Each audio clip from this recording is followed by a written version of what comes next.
ಎಲ್ರಿಗೂ ನಮಸ್ಕಾರ. ಇಂದು ನಡೆದ CCL ಪಂದ್ಯ ಕರ್ನಾಟಕ ಬುಲ್ಡೋಸರ್ಸ್ ಮತ್ತು ಬೆಂಗಾಲ್ ವಾರಿಯರ್ಸ್ ನಡುವೆ ನಡೆದಿತ್ತು. ಅದರಲ್ಲೂ ಕೂಡ ನಾವೇ ಜಯಶಾಲಿ ಸಾಧಿಸಿದ್ದೇವೆ. ಇದರೊಂದಿಗೆ 2-2 ಪಂದ್ಯಗಳನ್ನು ನಾವೇ ಜಯಶಾಲಿಯಾಗಿದ್ದೇವೆ. ಪಂದ್ಯದಲ್ಲಿ ಏನೇನಾಯಿತು ಅಂತ ನೋಡೋಕ್ಕೂ ಮೊದಲು ಡಾರ್ಲಿಂಗ್ ಕೃಷ್ಣ ಅವರಿಗೆ ಒಂದು ಬಿಗ್ ರೌಂಡ್ ಆಫ್ ಅಪ್ಲಾಸ್ ಬರಲೇಬೇಕು. ಯಾಕಂದರೆ ಅವರು ಅಷ್ಟು ಚೆನ್ನಾಗಿ ಆಡ್ತಾಯಿದ್ದಾರೆ ಈ ಸೀಸನ್ನಲ್ಲಿ. ನಾವಂತೂ ಅವರ ಬ್ಯಾಟಿಂಗ್ಗೆ ಫಿದಾಗಿಬಿಟ್ಟಿದ್ದೇವೆ. ಅವರಿಗೊಂದು ಕಮೆಂಟ್ ತಿಳಿಸಿ, ನೀವು ಮ್ಯಾಚ್ ನೋಡಿದರೆ ಅವರು ಹೇಗೆ ಆಡಿದರು ಅಂತ. ಬನ್ನಿ ಈ ವಿಡಿಯೋನ ಪಟಾಪಟ ಅಂತ ಶುರು ಮಾಡೋಣ. ಮೊದಲಿಗೆ ಇವತ್ತಿನ ಪಂದ್ಯದ ಪ್ಲೇಯಿಂಗ್ 11 ಈ ರೀತಿಯಾಗಿತ್ತು. ಸುದೀಪ್ ಅವರು ಕ್ಯಾಪ್ಟನ್, JK, ಡಾರ್ಲಿಂಗ್ ಕೃಷ್ಣ ಅವರು, ರಾಜೀವ್ ಅವರು, ಪ್ರತಾಪ್ ಅವರು, ನಿರೂಪ್ ಅವರು, ಕರಣ್ ಅವರು, ತ್ರಿವಿಕ್ರಮ್ ಅವರು, ಮಂಜುನಾಥ್ ಅವರು, ಚಂದನ್ ಅವರು ಹಾಗೆ ಸುನಿಲ್ ಅವರು ಈ ಮ್ಯಾಚ್ಗೆ ಪ್ಲೇಯಿಂಗ್ 11ನಲ್ಲಿ ಸೆಲೆಕ್ಟ್ ಆಗಿದ್ದರು.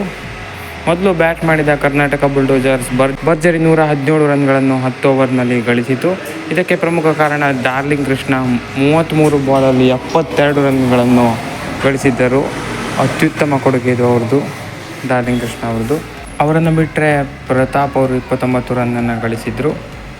ಹೀಗೆ 10 ಓವರ್ನಲ್ಲಿ 117 ರನ್ಗಳನ್ನು ಕರ್ನಾಟಕ ಬುಲ್ಡೋಸರ್ಸ್ ತಂಡವು ಗಳಿಸಿತ್ತು. ಇದಕ್ಕೆ ಪ್ರತಿಯಾಗಿ ಬ್ಯಾಟ್ ಮಾಡಿದ ಬೆಂಗಾಲ್ 109 ರನ್ಗಳನ್ನು ಗಳಿಸಿತು. ಅವರು ಕೂಡ ಸಖತ್ ಬ್ಯಾಟಿಂಗ್ ಮಾಡಿದರು. ಡಾರ್ಲಿಂಗ್ ಕೃಷ್ಣ ಬೌಲಿಂಗ್ನಲ್ಲೂ ಕೂಡ ಮಿಂಚಿದ್ರು. 9 ರನ್ ನೀಡಿ 1 ವಿಕೆಟ್ ತೆಗೆದಿದ್ದರು. JK ಕೂಡ 1 ವಿಕೆಟ್ ತೆಗೆದಿದ್ದರು. ಹೀಗೆ ಒಂಥರ ಫಸ್ಟ್ ಇನ್ನಿಂಗ್ಸ್ನಲ್ಲಿ ಯಾವ ಕಡೆ ಮ್ಯಾಚ್ ಇದೆ ಅಂತ ಹೇಳಲಿಕ್ಕೆ ಸಾಧ್ಯ ಆಗಲಿಲ್ಲ.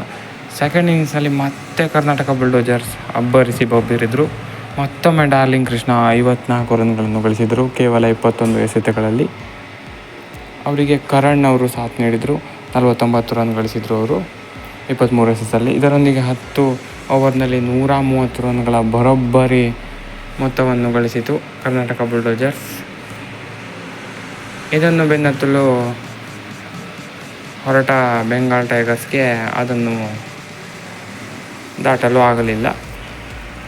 108 ರನ್ಗಳಿಗೆ 6 ವಿಕೆಟ್ಗಳನ್ನು ಕಳೆದುಕೊಳ್ತು ಸೆಕೆಂಡ್ ಇನ್ನಿಂಗ್ಸ್ನಲ್ಲಿ.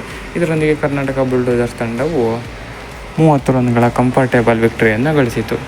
ಇದರೊಂದಿಗೆ 2-2 ಜಯಶಾಲಿ ನಮ್ಮದಾಗಿದೆ. ಮುಂಬರುವ ಪಂದ್ಯಗಳೆಲ್ಲ ವಿನ್ ಆಗಿ ನಾವು ಫೈನಲ್ ಜಯಶಾಲಿ ಆಗಬೇಕು ಈ ಬಾರಿ. ಅದೇ ನಮ್ಮದು ಆಸೆ.